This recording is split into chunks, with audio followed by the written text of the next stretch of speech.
Welcome to Behind the Seal. You're listening to part 2 of a 2-part episode. If you missed part 1, we invite you to check it out on your podcast platform or on YouTube. Let's talk a little bit about mail-in voting. Yes, so I know absolutely. President Trump has talked about, hey, we're going to end mail-in voting. And so my understanding is in, I believe it's 8 states plus the state or Washington, D.C., they mail out ballots to every registered voter. Yep. We don't do that in Missouri. Tell us a little bit about, hey, if I'm deployed overseas or hey, I'm a college student and I'm going to somewhere in Florida for college, I'm going to be gone. What's that process, and what's that like as far as requesting a mail-in ballot for the state of Missouri? Yes. So, and you're exactly right. And there's a lot of states like Oregon, California, automatic mail. Right. And so, which opens up Pandora's box. It does. But here in the state of Missouri, you actually can, go to our website and fill out an application, or go to your local election authority's website, and you have to fill out an application. Now, there's only 2 different occasions. So 6 Tuesdays prior to any election, you can go ahead and have that ballot mailed to you after you fill out your application. So once we receive that application in hand, then obviously it will go into a pile, and then we'll start putting those together. That being said, we send out the ballot after we receive that application. Okay. Once that the ballot is sent and they have their affidavit, they have to have it notarized. That's right. They have to have notarized. Let's make sure. That's a big thing here in the state of Missouri. So for the most part, every person, every Missourian or every Missouri voter that requests a mail-in ballot has to have that ballot notarized. That's right. That's the kicker. It's so huge. And, that's where I just wish that in 2024, it's the greatest thing, because there was so much scrutiny, because of the news. So I always had everything laid out for transparency. Right. And I would explain this process, what we're going through in real time. They can see everybody's application laid out, and it would put them at rest at ease. Like, oh, wow. Okay. Now I see they actually filled an application. Oh, okay. This is where you're storing your actual affidavits. Oh, I see that they're notarized. Yes. Oh, I see you lock them every night. That's I right. see you seal them every night. It's like, one thing after another. And so, it's like you're fighting this fight, but you're fighting the good fight. Right. And because Missouri has really great laws when it comes to that. That being said, we do have a disabled list, and they do not have to have their actual affidavit notarized. Right. Now, that being said, that is under the Missouri Revised Statute. And Pettis County, what we did, we always called our, I probably know all my permanent people. Yes. I mean, yes. And again, I think Pettis County roughly has about 800, 900 disabled. And a lot of them they are just veterans, people that are just elderly. They're on oxygen tanks. They're on, they just can't get around. Right. And, they really want that red carpet treatment. They really, they really want their voice to be heard. Exactly. And so we always had like a phone banking call, and called them up and check on them. Hey, just wanted to let you know we have X, Y, and Z election coming up. And they really appreciated that. Right. Something about a phone call. And, and I will have to say that some of the bigger counties, they even actually have an email list. They'll shoot an email and let them know as well. So that just shows you that there's good rapport. Right. Now, if we do see that there is 10 or more applications that are going to one location, we send a bipartisan team. That's a red flag. Red flag. Yeah. So, and that's, we've never had that, but there have been counties that have. Right. And St. Louis is one of them. That was many, many years ago. But, I will tell you this. I can firmly say that St. Louis City and St. Louis County and Kansas, they have really... It's unbelievable the teams that they have. Right. And just from January 13th under this administration, and I don't know what it is, whatever it is, it's working. Right. So I'm not. There's no taking credit here. I think everybody is coming together as a team, and that's what it's all about. And again, I'm talking as a local election authority right now. It's always been the dialect of just calling the SOS's office has just been kind of tough. And maybe it could be the fact that they didn't have enough employees, whatever it was. It's irrelevant. What's relevant is that it's working now, and we're about to move into the midterm election. And I can officially say this under your administration, that we're going to have the cleanest list in Missouri history. That's right. And it's already here. That's right. I mean, it's huge. I mean, the numbers don't lie.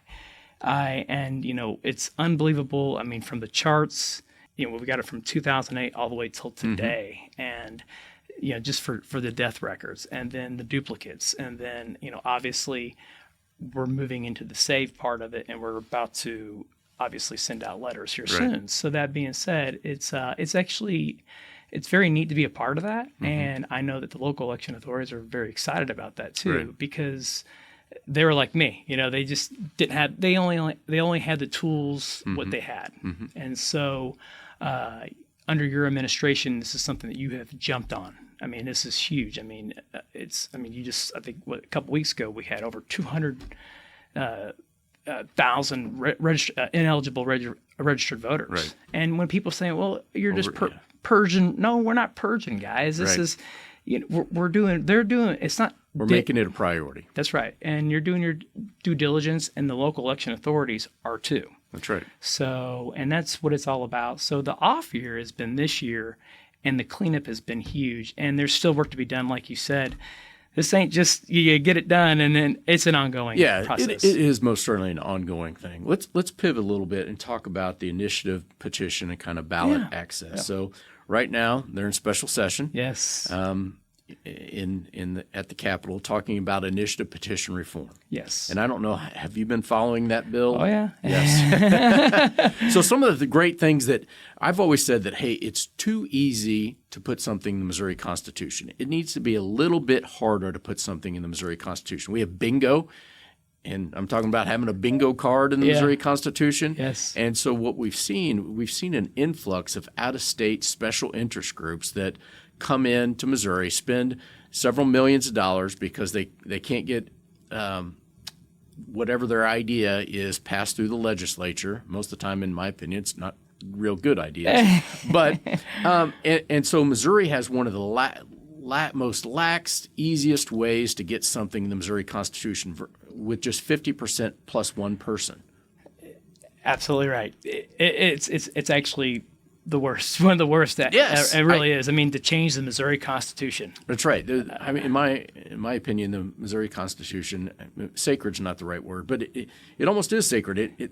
There should be very few things in the Missouri Constitution. Yes. And everything else should be in state statute or state law. Right. And so we've had a lot of different things, come through where we've had out-of-state special interest groups, and in fact, we just passed a law this past session, went into effect on August 28th, where we can't have foreign influence on ballot initiatives and things that are on the ballot, and so that's in state law. But what they're going to do, and this is the IP reform. It hasn't been finalized yet. I think they're finalizing today in the House. Then it'll go over to the Senate, and we'll see what the Senate does with it. Would make it a little bit harder to put something in the Missouri Constitution. That's right. That's right. And yeah, you're exactly right. And so for people that doesn't know, great topic to talk about because, statutorily and Constitution, and I've seen it throughout. I remember just in 2024, we had, 8 different initiatives on the ballot. And I think that people have caught on to the how to do this and how to change the Missouri Constitution because it's kind of hard to undo it. So from what I'm gathering is that, you can see that you can get this accomplished. And, why do we elect our lawmakers? Right. If we're just going to put everything on the ballot and have the people of Missouri vote on everything, then yes, why do we need a legislature? The people that elect our state reps and our state senators entrust our state Senate, our state reps, as well as our statewide elected officials, our governor, all the way down, to represent them. That's right. And so, in my opinion, like I said, it's been way too easy to put something in the Missouri Constitution with this initiative petition reform bill that would go to a vote of the people. That's right.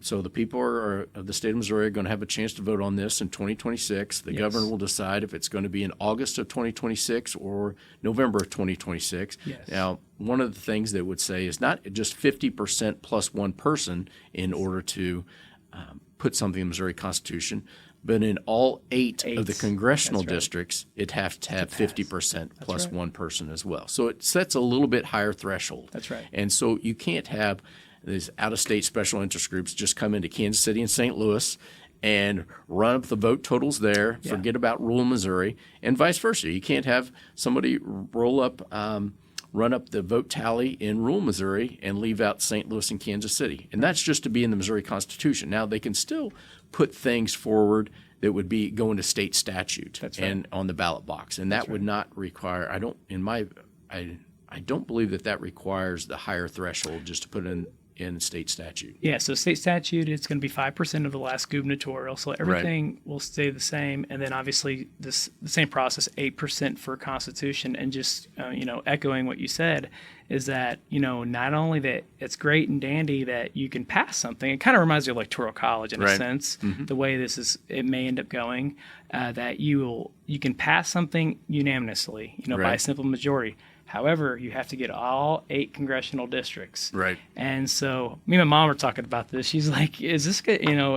How's this work? And I was like, well, right now we don't know yet. And, there's been rumor of 8 of 8 or 6 of 8. Right. And as of right now, the initiative petition process, turning it in, the thresholds, Constitution 8%, for the last gubernatorial, 5% for statutorial. But going back to what you said, it is sacred. I mean, it's way too easy to change the Missouri Constitution. Right. And so, however this unravels, let's just say, going back to what you said, whatever side ends up wanting to put whatever it is on the in particular ballot, they're going to have to work their buns off. That's right. And that's the way it should be. So, because this is the Missouri Constitution, and and so it just become too easy. And then not only that, it's going to lighten up the load for local election authorities. Right, most certainly. And some states, like the state of Kansas, there is no initiative petition process. In order to get on the ballot in the state of Kansas, the legislature actually has to put it on the ballot. And then, I know we talked about the provision, kind of a higher threshold of 50% plus one overall, plus in all 8 congressional districts. But there's 2 other provisions that there are currently in there that I'm really excited about. One is having an open public comment period. Yes. So that's right. When the legislature puts something through to go on the ballot, it has a House hearing, it has Senate hearing, there's lots of debate, you can submit testimony as a citizen of the state of Missouri online or actually go to the hearing and testify. When something's put on the ballot that does not go through the legislature, there is no public comment period. But this change, if voted in, would require a public comment period. And that's something here at the Secretary of State's office that we would be in charge of. That's right. It's 15 days, if I'm not mistaken. I believe it, yes. And I believe it's 15 days. That could be changed, depending on what the final product is. But I'm very excited because it would give the public the opportunity to comment. And we're still looking at how exactly we would institute that, if we would have public hearings or would there be an online website to submit public comments. But at the Secretary of State's office, we would be in charge of putting all that information together. Yeah, and that's perfect, right? Transparency of what's going on, and it gives people a say of what's going on. But this is a lot going on, as we both know that this is a hot topic in regards to redistricting. But it's the irony, and it's happening, and so we will find out here in the next, I would say, week, 2 weeks. I'd say in the next week. I think probably the next week we will probably figure out what exactly.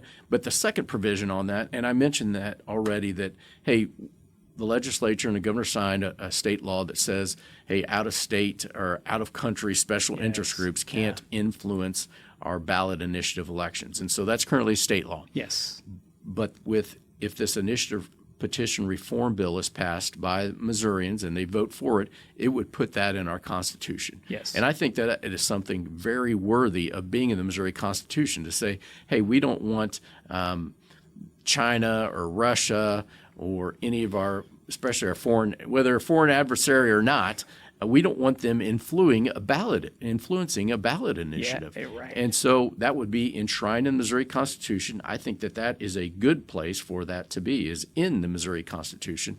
We don't want foreign influence in our here in Missouri elections. No, absolutely not. Nope. And I'm actually glad that this is the redistricting part, but then they threw in the initiative petition all into one. So, they're killing two birds with one stone. Yes, yeah, so most it'll certainly. be exciting to see how that all pans out for sure. And I'm a huge advocate for that. And I know that, that's been an issue with the clerks. I'm sure that, you know about it more than I probably do, because of the fact that, especially signing up for the petitions, you have to get 6 of the 8. There's always been talk, well, it should be 8 of the 8, and on and on and on. So this is a good way of putting it. So I would agree. Yeah. So the other thing, and we'll finish on this topic, is about redistricting. So there are also the legislature, the governor has called a special session for IP reform as well as congressional redistricting. Yes. Now, congressional redistricting is drawn by the legislature. Yes. And so the legislature gets to draw the congressional districts. Now, there's a bipartisan citizen committee that draws the state rep and the state senate districts. Usually it's an equal number of Republicans and Democrats, non-elected officials.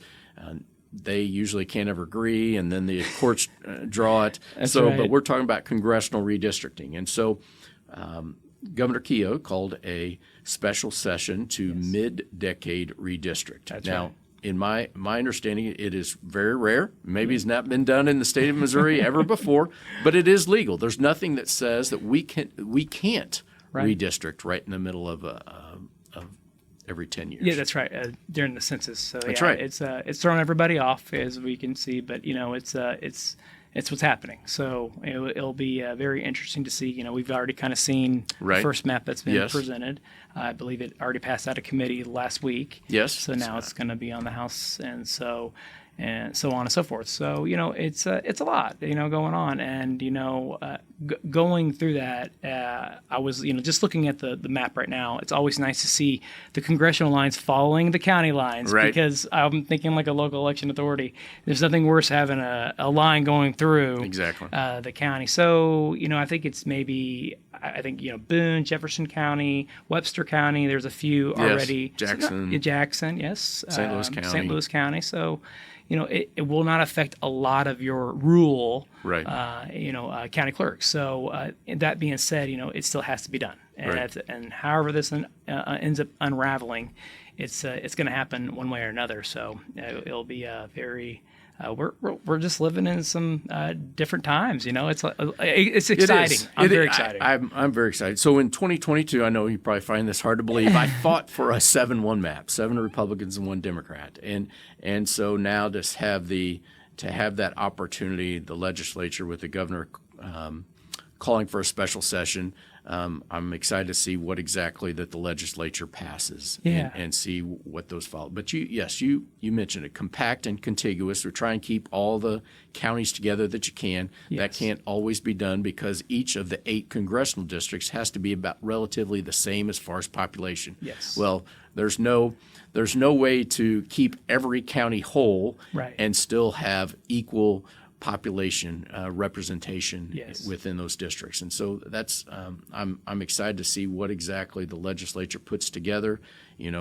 Another thing that we've talked about, and as far as the Secretary of State, I don't have anything to draw with drawing the maps. No. So my first time seeing the maps was when Governor Keogh released them out to the public, and so we don't draw the maps in the Secretary of State's office, but we do administer the election under those election authority and say, hey, county clerks and local election authorities, hey, these are the maps. This is what you need to be. Yes. This is what you need to be doing. But as far as drawing the maps, the Secretary of State's office has nothing to do with that. And that's where I kind of come into play. A little bit. I'll come in and help if those in particular counties do need help, because it is. I mean, it's going to be it's going to be a quick overturn.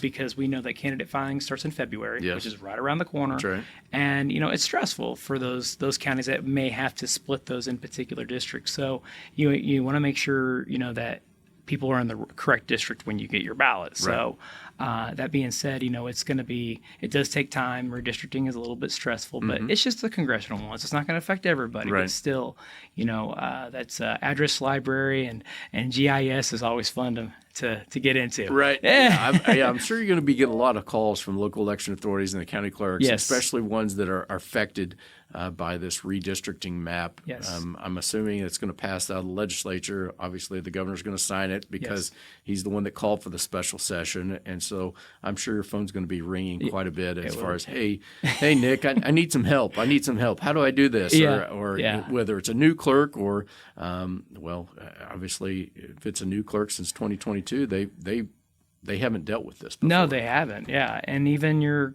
people that have been, clerks as long as I have, they're welcoming. It's Right. and that's a neat thing is that there's no pride.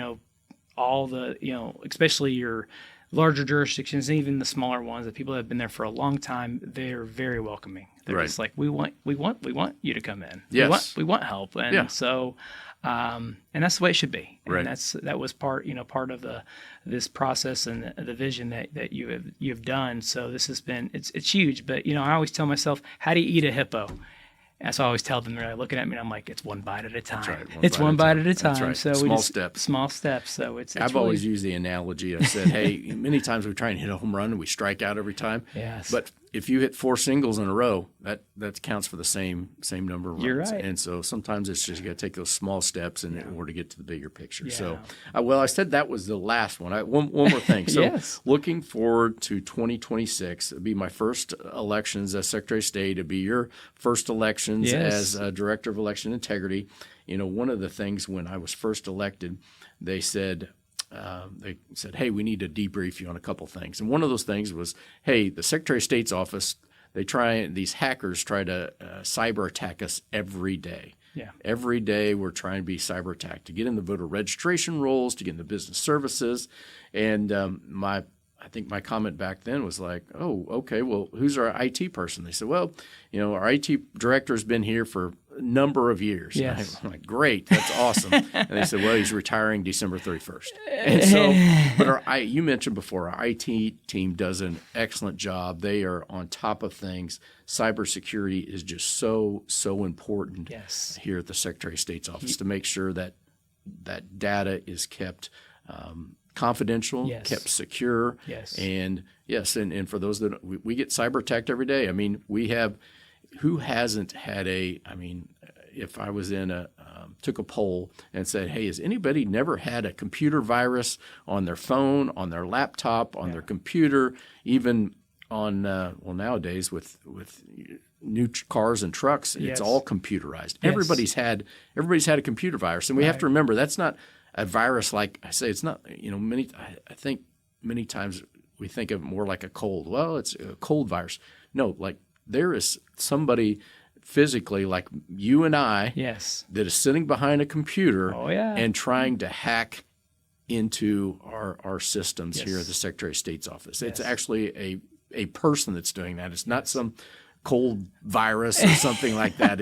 So when you say computer virus, it's a human hacker virus almost is what I say. And then we've really worked on poll worker recruitment and training. And I know that's something that as a county clerk you were really passionate about as well. Yeah, we are really secure here. But going back to your question with poll workers, it is vital that right now we move into the midterm elections, and it's hard to find poll workers as we're maneuvering through elections because we have seen different states and people are getting obviously older, and I don't know if people want to take more interest in things of that nature, but we have been using the IT department has been using a good, nice, robust campaign, and obviously the local election authorities have too, and that is something that's dear to your heart. Your poll workers, they become family. And so they are the ones that are running the elections, and they take pride into that. Those are the people that you're going to run into at the chili supper. Those are the people that are going to run into the ham breakfast or the pancake breakfast. And those are your people that I always used to go to the polling place and eat all their food. But anyways, that being said, it's really nice. And how that usually works, the law actually is that the list is supposed to come from the central committee. They are supposed to furnish a list to the local election authority. Right. And throughout time, as we both know, or some people, for the people that don't know, there's a central committee, not in every county, but there is an active central committee for Republicans and Democrats. But the caveat is that sometimes those central committee cannot recruit all the poll workers. So then it's up to the local election authority to try to find these people. So, we're always, utilizing in, college students, whatever we can. And so it's good to have a mixture, right? Because, as we know that we have technology, and there's nothing better than, hey, what if the technology goes out? We're going back to paper rosters. Yes. And then some of those kids were like, what's this? Right. So that was something that we always did. We always had a backup paper roster. So, and that's something I want to emphasize, that here in the state of Missouri, we are a paper ballot count at our state. Yes. I say county because I'm so used to talking like a clerk. But we are a paper ballot state, and that is something to be very, very proud of, and that people can rest assured. And I always say that, how are you going to hack a piece of paper? Right. I don't know. Yeah, I've always said I think the most secure elections are in person on election day with a paper ballot and a photo ID. That's right. And unfortunately, other states don't have many of the protections that we do here in the state of Missouri. And I've been amazed just visiting with my fellow Secretary of States, whether it's been Republican or Democrat, just how different election law is when we look from state to state. Yes. And, I mentioned the 8 states plus Washington, D.C., they mail every registered voter a ballot before the election.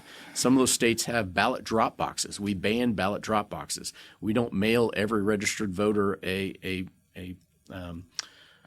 ballot before the election. That's right. We have a lot of safeguards as far as mail-in ballots. We make them get it notarized, and then either they mail it back or their immediate family member are the only ones that can turn that back into the local election authority. So we've got a lot of things that make sure that our elections are safe and secure and fair. Yes. And that's one of the biggest things. We talked about, everything we talked about is to make sure that people realize that, hey, our elections are fair, they're safe, and they're secure. They are. They really are. And, there's good guardrails, and then, nursing homes as well. We always have a bipartisan team that, goes to those nursing homes.